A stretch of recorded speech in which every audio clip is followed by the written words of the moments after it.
విశాఖ నుంచి మా ప్రతినిధి రవిచంద్ర లైవ్ లో సిద్ధంగా ఉన్నారు. రవిచంద్ర, ప్రస్తుతం విశాఖ జిల్లాలో ఏర్పాట్లు ఏ విధంగా ఉన్నాయి? పోలింగ్ డే నాడు ప్రస్తుతం ఎటువంటి భద్రతా ఏర్పాట్లు చేశారు? సమస్యాత్మక ప్రాంతాల్లో పరిస్థితి ఏంటి? దీనికి సంబంధించిన డీటెయిల్స్ ఏంటి?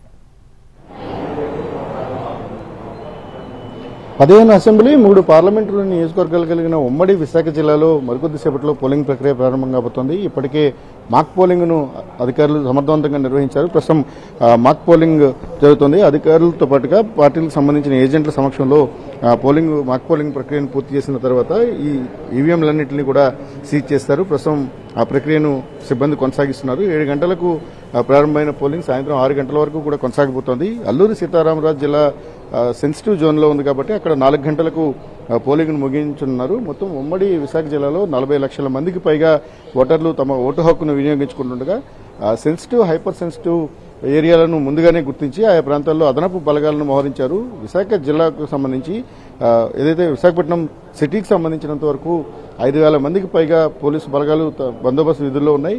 1000 మందికి పైగా పారామిలిటరీ బలగాలను కూడా రప్పించారు. సమస్యాత్మక ప్రాంతాలుగా ఉన్న వెస్ట్ అలాగే సౌత్ కాన్స్టిట్యున్సీకి సంబంధించి భీమిలి నియోజకవర్గంలో కూడా కొన్ని సమస్యాత్మక గ్రామాలను ఇప్పటికే గుర్తించి ఆయా పోలింగ్ కేంద్రాల్లో అదనపు బలగాలను కూడా మోహరించిన పరిస్థితి ఉంది. ఓవరాల్గా ఉమ్మడి విశాఖ జిల్లాకు సంబంధించినంత వరకు పోలీసు పరంగా విస్తృతమైన భద్రతా ఏర్పాట్లు జరిగాయి. ఇక పోలింగ్ కేంద్రాల దగ్గరికి వచ్చే ప్రతి ఓటరు కూడా తమ ఓటు హక్కును వినియోగించుకునే అనుకూలంగా అన్ని ఏర్పాట్లను కూడా చేశారు. 80% పైగా పోలింగ్ను లక్ష్యంగా ఇప్పటికే ఎన్నికల కమిషన్ పెట్టుకుంది. దాదాపు 40 లక్షల మంది ఓటర్లు వచ్చిన తర్వాత వారందరితో కూడా ఆఖరి ఓటర్ వరకు కూడా అనుమతించే విధంగా ఏర్పాట్లు చేస్తున్నారు. అది అన్ని పోలింగ్ కేంద్రాలకు కూడా వర్తించేలా చర్యలు తీసుకున్నారు. ఇక రాజకీయంగా పార్టీల పరంగా అత్యంత కీలకంగా ఉన్న హైపర్ సెన్సిటివ్ జోన్స్ ఏవైతే ఉన్నాయో ఆయా నియోజకవర్గాల మీద ప్రత్యేకమైన నిఘా ఉంది. ఆయా ప్రాంతాల్లో ఉన్న నియంత్రణ చర్యలు కూడా కొనసాగుతున్న పరిస్థితి ఉంది. ఇక ఓవరాల్గా విశాఖ జిల్లాకు సంబంధించినంత వరకు భారీ ఏర్పాట్ల మధ్య పోలింగ్ ప్రక్రియ మరికొద్దిసేపట్లో ప్రారంభం కాబోతోంది.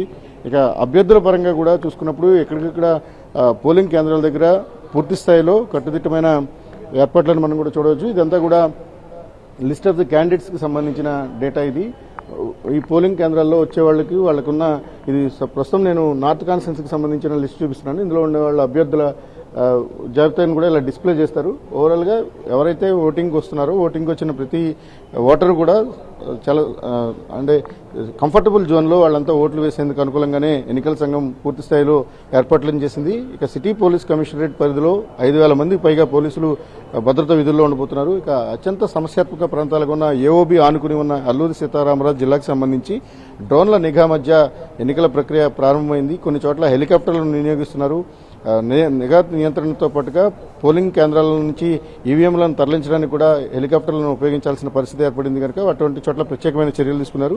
ఇక ఉమ్మడి విశాఖ జిల్లాలో 40 లక్షల మందికి పైగా ఓటర్లు తమ ఓటు హక్కును వినియోగించుకుంటూ వీరిలో ఎక్కువ మంది మహిళలు ఉండటం ఈసారి విశేషంగా చెప్పుకోవచ్చు. ఓవరాల్గా యువ ఓటర్లు కూడా పెద్ద ఎత్తున ఈసారి ఓటింగ్లో పాల్గొంటున్నారు కాబట్టి వారందరికీ కూడా ఈసీ గైడ్లైన్స్ అని అనుకుని పూర్తి స్థాయిలో ఏర్పాట్లను అయితే విశాఖ జిల్లాలో చేయడం జరిగింది.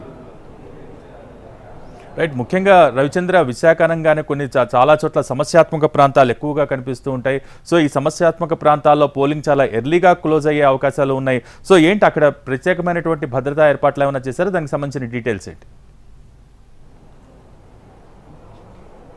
సమస్యాత్మక ప్రాంతాలైనా లేకపోతే సాధారణ పోలింగ్ కేంద్రాలైనా కూడా పోలింగ్ సమయాన్ని నిర్దేశించుకునే దానికన్నా తక్కువగించే అవకాశం లేదు. అయితే అల్లూరి సీతారామరాజు జిల్లాకు సంబంధించి 3 అసెంబ్లీ నియోజకవర్గాలు అల్లూరి సీతారామరాజు జిల్లాలో ఉన్నాయి. వీటిలో రంపచోడవరం, పాడేరు, అరకు వ్యాలీ కాన్స్టిట్యున్సీలకు సంబంధించి కొన్ని కీలకమైన నిర్ణయాలను అధికారులు తీసుకున్నారు. వీటిలో భాగంగానే 4 గంటలకు పోలింగ్ను ముగించాలని ఇప్పటికే ఎన్నికల సంఘం నిర్దేశించింది.